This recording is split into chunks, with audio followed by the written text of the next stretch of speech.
to support our advocacy mission. We are here as a group of women leaders, but representing other women and girls from Congo as well as civil society at large, because we were concerned. We were concerned on the peace processes that are going on. But before talking about peace processes that are going on, we assume that we all know the context. The context since January is that with the escalation of conflict at the eastern part of the Democratic Republic of Congo, rape has been used again as a weapon of war. This time not only on common women and girls in the community, but women's rights activists are being targeted with this atrocity. Secondly, humanitarian crisis and need has increased in a context where we don't have access both to resources but also to funding. The airports of Goma and Bukavu are still closed up to now. And thirdly, the same region were being affected by the Mpox pandemic when conflict escalated, making humanitarian situation even worse. And fourth, there is a lot of resolution that has been taken, UN security resolution, regional resolution, AU, but none of the commitments taken by stakeholders or parties in conflict has been respected or implemented.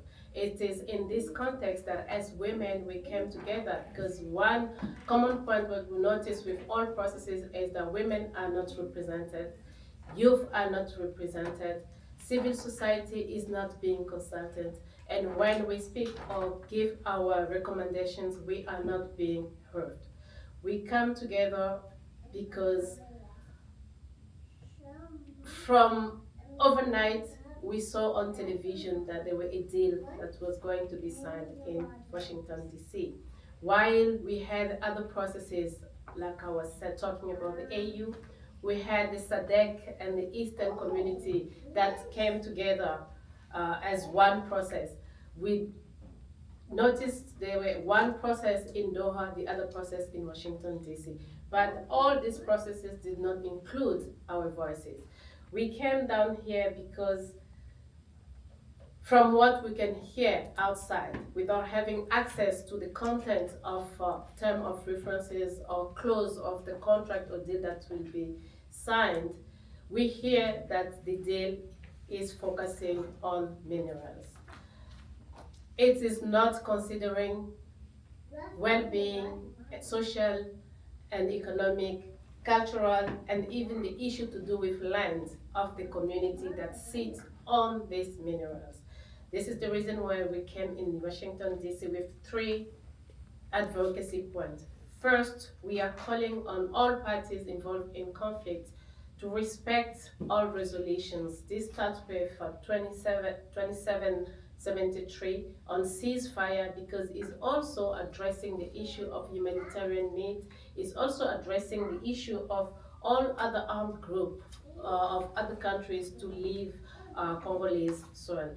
Secondly, we are calling on respect of resolution 1325 and 2250 that is addressing the issue of women's participation and youth participation in all peace processes.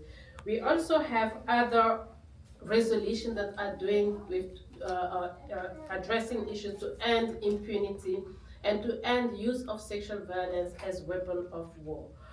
Our second advocacy point is on humanitarian corridor.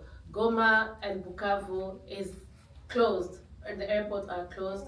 We have humanitarian situation. There is no access to medication. There is no access to food, to clean water, to shelter for people who are living in a difficult situation. This is also a calling to America, because they have just stopped funding, US aid funding to many countries, and US aid funding was supporting 70% of humanitarian response. With closing down, this has just created the same rates of gap in lack of resources to cater for humanitarian needs, whether it's in health, food. As a result, we have millions of children and even adults dying of hunger. We already have malnutrition problem in Goma. We have health centers closing down. Doctors Without Borders has closed down up to 3 health centers as we speak. And World Food Program is unable to cater for the needs of the population. And with this, we are calling on acknowledgement of local women's organizations' solutions, because our solutions are not only adapted with the context and community, but they are also less costly. Fourthly, we are calling on justice. Transitional justice process, we need it to be efficiently implemented. We cannot talk about deal or agreement before talking about justice, truth, and reconciliation, and hope to have a sustainable peace agreement. So this is the overview of our advocacy plan. Since we came here, we have met with diaspora organization, and we will thank the Women's Ambassadors Foundation, Friends of Congo, Africa Faith and Justice Network. We will thank Action for Congo and all other partners who supported our mission. We were in State Department, we met few Congress men and women, and today we are here again to share and respond to questions of your concern so that you can better support and amplify our voices. Thank you.